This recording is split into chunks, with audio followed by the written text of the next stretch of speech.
Now, we're going to continue. This is the last witness of the afternoon. Since there were two witnesses, the defense submitted a document, a written statement, and then they were excused from appearing. I call witness Jose Aldo Rebelo Figueiredo. Is the witness already present? Yes.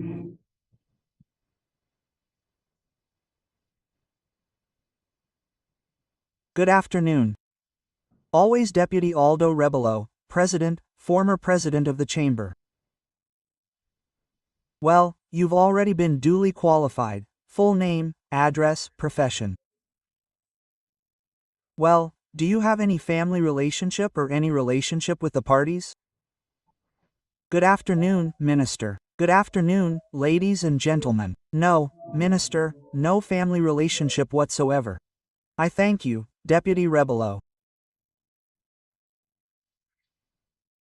I'll give the floor to Dr. Demosthenes, who is the lawyer for defendant Almir Garnier Santos, who listed Deputy Aldo Rebelo as a witness. Please, Dr. Demos. Well, good afternoon, Minister Aldo Rebelo. Good afternoon.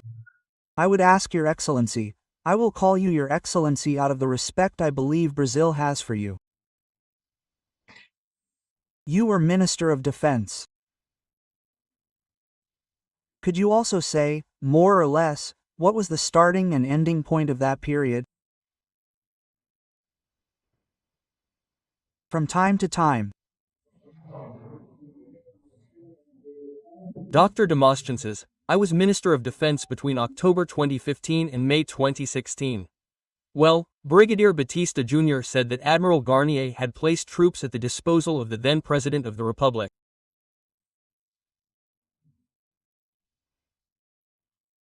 Is it possible for the Navy commander to mobilize naval forces by unilateral decision?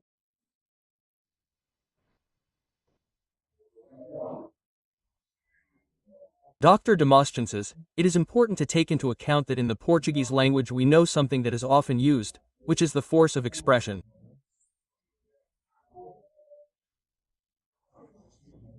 The force of expression can never be taken literally. When someone says I am fried, it does not mean that I am inside a frying pan. When someone says I am tight, it does not mean that they are being subjected to some kind of literal pressure.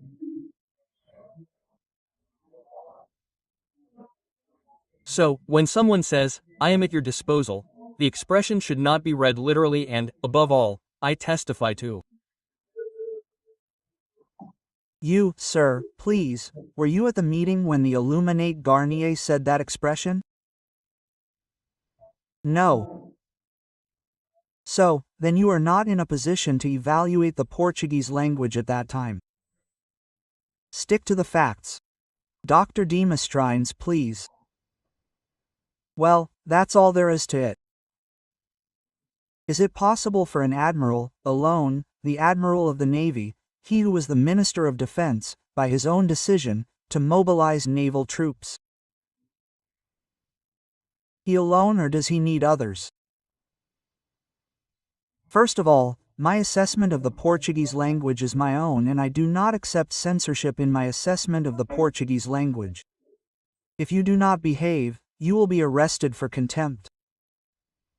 I am behaving myself. So, behave yourself and answer the question simply because. I am answering the lawyer's question. Then answer. Is it possible or not for Admiral Garnier to order the troops on the streets alone? That is the question, yes or no? No, I can't answer yes or no. So, the next question, Dr. de Moraes. Well, maybe, Minister, he wants to say yes or no and make some considerations about that yes or no. Please, so please. But will the Minister allow me to make my assessment? You must make a factual assessment. A factual assessment is what the witness does.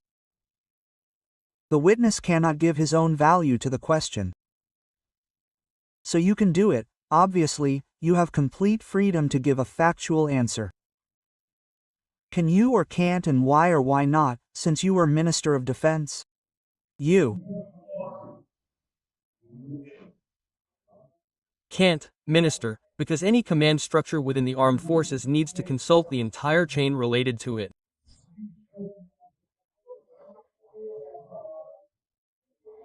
The Navy commander, strictly speaking, heads a board, he heads a bio. The one who commands the troops is the Naval Operations Command, the Fleet Command, the Surface Force Command, the Submarine Force Command. That is the real command. Strictly speaking, if it doesn't go through this chain of command, if it doesn't go through this chain of transmission, the command in fact remains only in the word.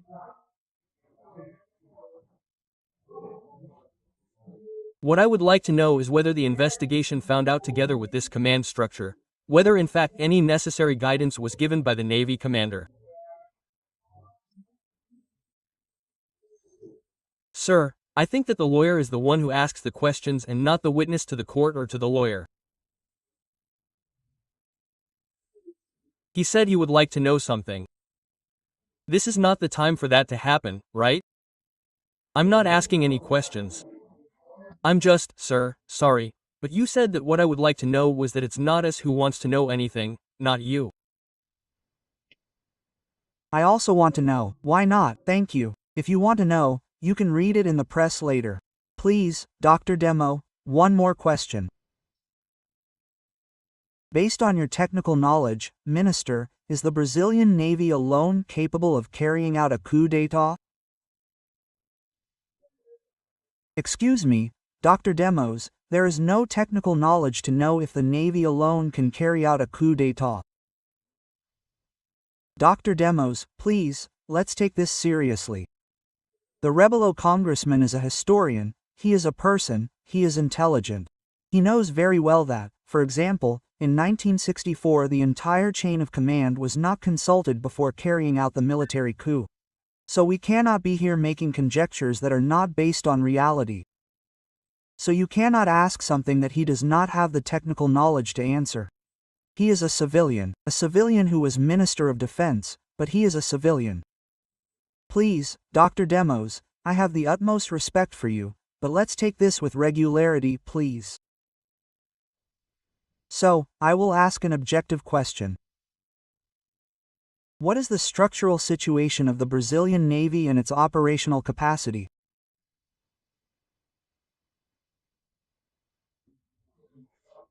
Dr. Demosthenes, the Navy is a force that protects territorial waters. It has very little presence in the so-called inland waters, although Brazil has 30,000 navigable miles. Brazil has a very sparse presence of internal forces, of Navy equipment for internal forces. Therefore, the Navy has a squadron, a single squadron that is headquartered in Rio de Janeiro, a small submarine force, which is also headquartered in Rio de Janeiro, the Marine Corps Command, a force of Marines that is also a reasonably small troop, also headquartered in Rio de Janeiro. Therefore, the Navy is deputy. How many Marines are there? How many? There are 15,000 Marines, all headquartered in Rio de Janeiro. There is a small unit in Brasilia, but the Marine Corps, its command is even in Rio de Janeiro. Therefore, the Navy's activities are very limited to the deepest part of Brazil, to the interior of Brazil. There is no capillarity.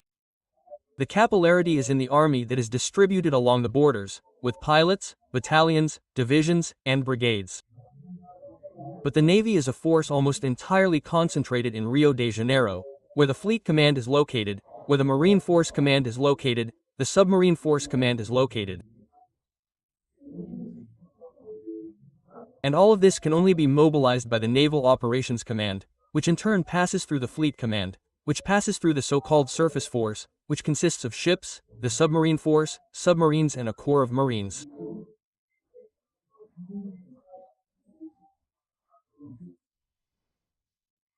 All of this is in Rio de Janeiro. Of course, blocking any possibility of the Navy having territorial control activities, which would require it to have a composition that it does not have, unless it was at the time of the Treaty of Tordesillas, when Brazil was in fact a strip of land very close to the coast.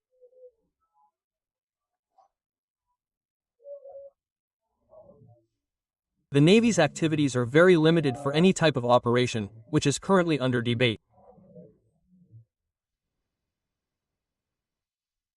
Admiral Garnier was your advisor at the Ministry of Defense. If so, in what capacity? My military advisor, the minister, has aides de camp, one from each force, one from the Navy, one from the Air Force, and one from the Army. And there is the military aide, the one who is closest. He is in the room next to the minister's office. He is the one who accompanies the minister on all his trips and his agenda. And my military advisor was Admiral Garnier, during the period in which I was in the ministry, and he had also been a military advisor to Minister Jot Wagner.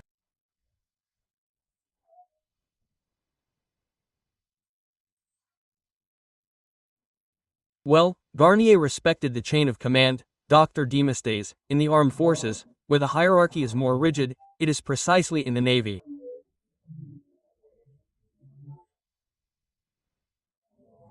Admiral Garnier, although he was a 4-star admiral, always remained standing when there was an admiral.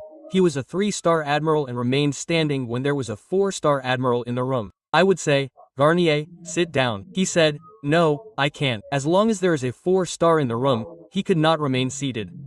Quote. This was the level of understanding and compliance with these two pillars of the armed forces, which are hierarchy and discipline.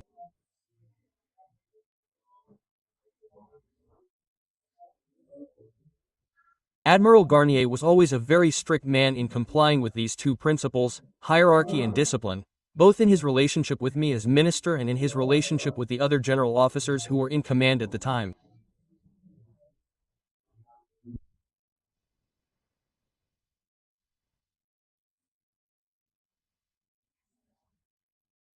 Well, it was common for Garnier to formally place himself at the disposal of his superiors in meetings with Your Excellency, as I shall call him.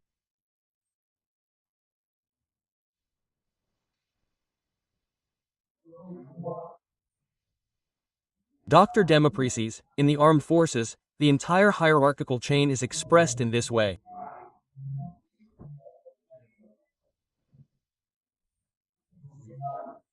Officers who command units are always at the disposal of their superiors. They do not discuss orders, they do not question orders, they follow orders issued by their superiors, and in this way, they are naturally always at the disposal of their superiors. This is natural. Well, I have no more questions, Your Excellency. I would like to thank Your Excellency, Minister Alexandre de Moraes, and Dr. Paulo Gon for their attention, and thank you very much for your patience and attention. I would like to thank Dr. Demosthenes. Just a minute as a witness, asking if the other lawyers have any questions. The Attorney General of the Republic does.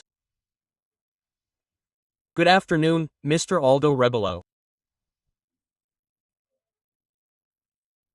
I would like to ask you a question, considering some objective elements that were mentioned here at this moment in your hearing.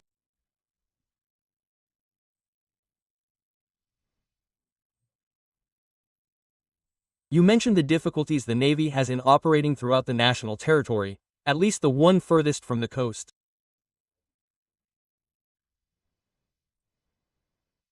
Was that why the Army, not supporting the coup, the Navy gave up? Are you saying that the Navy had a coup plan? No, I am asking if I can say that it was in your opinion. I don't think so, sir. You have no proof for that. I am asking. Dr. Paulo, ask objectively, and the witness, please answer objectively. What is the objective question, Dr. Paulo, please?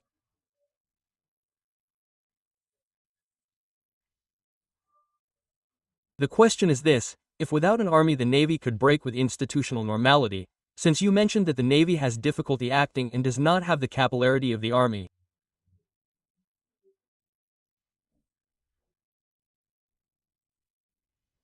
Can you repeat the question, please? May I? My question is, do you believe that, without the support of the Army, the Navy is able to promote a break with institutional normality, considering that you said that it has difficulty penetrating the national territory in a more intense way, like the penetration that the Army has, for example?